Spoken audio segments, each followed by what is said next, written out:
Sì, buonasera della redazione Alto Adriatico, andiamo subito a presentare quello che è l'ospite di oggi, Luigi Calesso, leader di Un'altra Treviso. Con lui parleremo di vari argomenti. Lei ha detto, quando si è parlato dell'esercito a Napoli, che l'esercito ci vorrebbe a Treviso, ma non è sempre una provocazione insomma eccessiva. Io sono stato a Napoli, ci sono i cani randagi in stazione, ci sono situazioni spesso insomma allucinanti, oltre al fatto dei rifiuti che naturalmente tutti abbiamo visto in televisione. Treviso è una città nella quale è piacevole spostarsi, passeggiare, muoversi, insomma non è un po' eccessiva questa...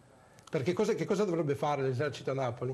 A Treviso. Allora, sintetizzo con una battuta che non è il massimo della raffinatezza ma che rende bene l'idea. Noi siamo abituati a dire che Treviso è la città dei fiori sopra i ponti e della merda sotto i ponti.